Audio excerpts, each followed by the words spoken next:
Government bond क्या होता है, बॉन्ड मार्केट क्या होता है, ग्लोबल बॉन्ड इंडेक्स क्या होता है, ये सारी चीज आज के इस वीडियो में समझेंगे। साथ ही साथ रिसेंट का जो new JP Morgan global bond index में इंडिया की एंट्री होने वाली है, तो इससे इंडिया को आने वाले समय में कितना ज्यादा बेनिफिट मिलेगा, नया अध्याय इंडिया के लिए शुरू होगा, ये सारी चीज समझेंगे आज के इस कुछ मिनट के वीडियो में। दोस्तों, गवर्नमेंट बॉन्ड को समझने से पहले आपको समझना पड़ेगा सरकारें के पास, जितने भी सरकार है पूरे दुनिया में, उसको पैसा कहां से आता है। तो जैसे अगर अपने देश का एग्जांपल लेंगे तो अपने यहाँ जो है टैक्स कलेक्शन एक रूप है, जिसमें डायरेक्ट और इनडायरेक्ट रूप से टैक्स जो है सरकारें लेती है, जैसे कि इनकम टैक्स और GST हो गया, राइट। इसके बाद आता है जो नेशनल एसेट है, जो सरकारी संपत्ति है उसको बेच करके, जैसे प्राइवेटाइजेशन किया जाता है, जिसमें UPA हो या NDA हो, दोनों सरकारें समय समय पर ये चीज करते रही है, राइट। अब इसके बाद होता है मनी बोरो कर लेना, किसी से पैसे उधार ले लेना या कर्ज पे पैसे को ले लेना।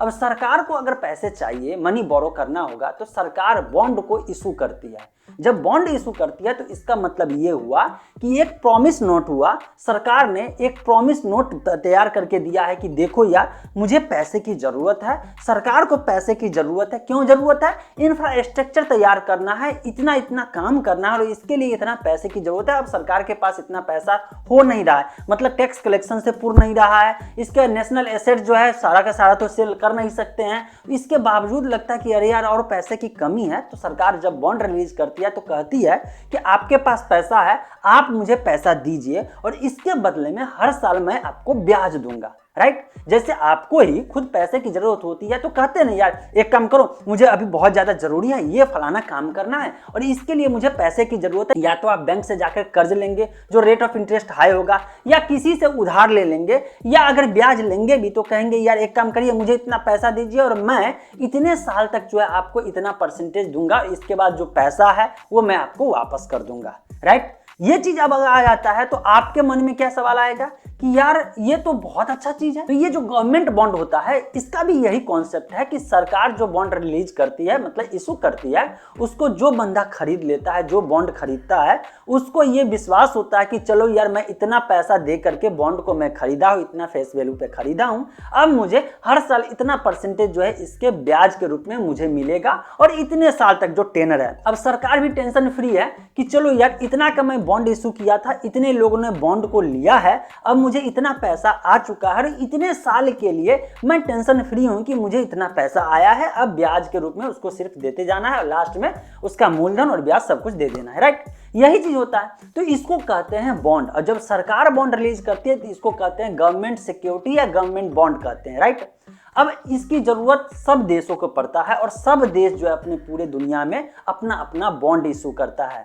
अगर बात करें बॉन्ड मार्केट की, तो पूरे बॉन्ड मार्केट को मिला करके 119 ट्रिलियन डॉलर से भी ज्यादा का मार्केट है, जिसमें से सबसे ज्यादा USA का बॉन्ड इशू हुआ है, जो 30 से 40% कह सकते हैं। अगर पूरे ग्लोबल बॉन्ड की बात करते हैं, उसमें से इंडिया का वेटेज अगर निकाला जाए तो 1.2 ट्रिलियन डॉलर का ही होगा। तो इसी से आप समझ सकते हैं कि जिस देशों को पैसे की जरूरत है, बॉन्ड इशू करके पैसे को कलेक्ट करती है, बोरो करती है, ब्याज देती है, बाद में जो है वो मूलधन को रिटर्न कर देती है। अब बॉन्ड मार्केट को समझते हैं। बॉन्ड मार्केट कुछ नहीं, सेकेंडरी मार्केट कहा जाता है, जहां पे कोई बंदा के पास पहले से बॉन्ड है, अब उसको बॉन्ड को बेचने की जरूरत है, कोई जो है बॉन्ड खरीदना चाहता है, तो कहां जाएगा? तो बॉन्ड मार्केट में जाएगा, मतलब सेकेंडरी मार्केट में आएगा, जहां पे बॉन्ड की खरीद बिक्री होगी, राइट। ये समझ लीजिए। लेकिन इसको अगर और सिंपल वे में समझना है तो शेयर मार्केट से समझ सकते हैं। जैसे किसी भी कंपनी को जब पैसे की जरूरत होती है तो वो अपना IPO लाती है, IPO ला करके वो पैसा जो है कलेक्ट कर लेती है पहली बार में।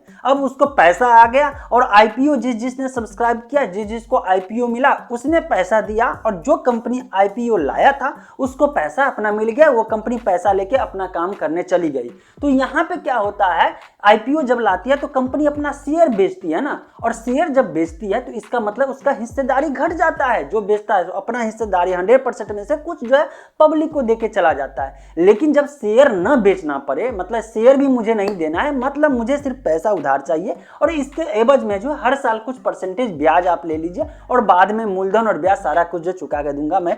अगर ऐसा करना हो और हिस्सेदारी भी ना जाए तो ऐसे में बॉन्ड की जरूरत पड़ती है, बॉन्ड इशू करने की जरूरत होती है। अब जैसे शेयर मार्केट में जब एक बार आईपीओ लाता है और जो सब्सक्राइब किया था, जिसको आईपीओ मिला उसने अपना पैसा दिया, कंपनी ने शेयर दिया और इसके बाद कंपनी अपने घर और आप अपने घर, राइट। अब ऐसे में कभी किसी को मन हो गया यार मुझे जो है पैसे की जरूरत है और मैं अपना जो ये हिस्सेदारी है, जो शेयर है, इसको मैं दूसरे को बेचना चाहता हूं, मैं चाहता हूं कोई ले ले, मुझे पैसा दे दे।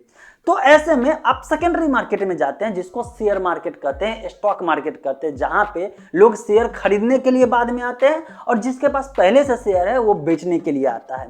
तो इसी तरह से बॉन्ड जो होता है, जो किसी को बेचना है, किसी को बॉन्ड खरीदना है, तो बॉन्ड मार्केट में जाकर के खरीद और बिक्री कर सकता है, जस्ट लाइक शेयर मार्केट पे जाकर शेयर की खरीद और बिक्री होती है।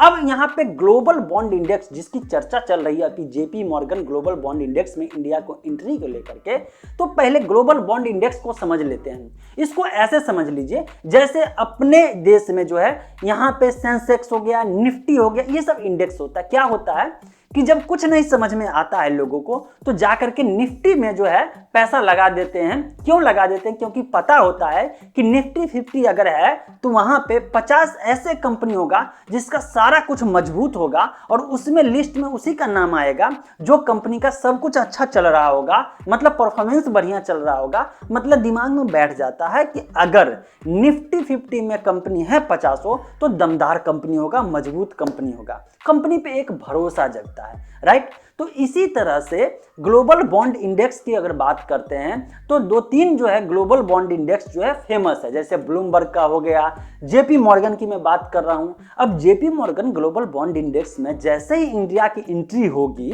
चूंकि रसिया एग्जिट हो रहा है, मतलब एग्जिट हुआ, तो ऐसे में पूरे दुनिया को लेकर के यहाँ पे एक परसेप्शन क्रिएट होगा कि अगर इसमें इंडिया को एंट्री किया गया है, मतलब आने वाले समय में इंडिया का इकोनॉमी जो है बहुत बड़ा होने वाला है।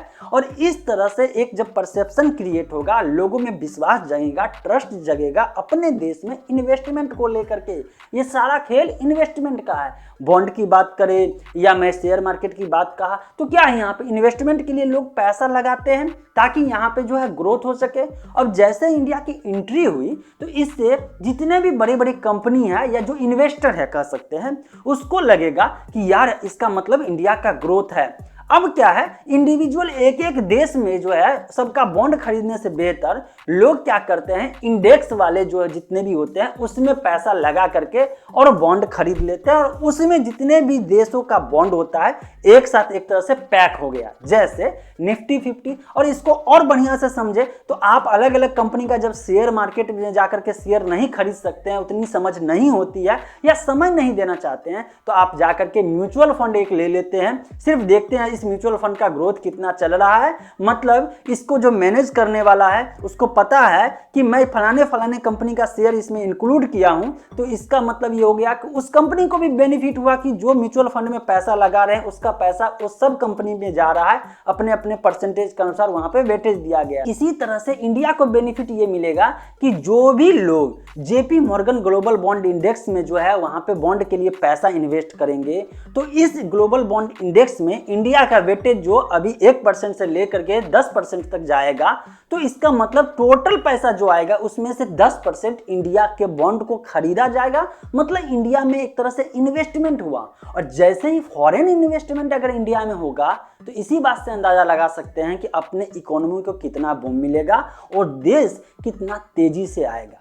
तो मैं सिंपल वे में कोशिश किया हूं आप लोगों को समझाने का कि आखिर बॉन्ड की जरूरत क्यों पड़ती है, बॉन्ड मार्केट क्या होता है और ग्लोबल बॉन्ड इंडेक्स में इंडिया की एंट्री से अपने देश को फायदा क्या होगा। ये न्यूज हर इंडियन को पहुंचना चाहिए, इसीलिए मैंने आपको वीडियो बना के बताया। आप इसको शेयर करके लोगों को बता सकते हैं।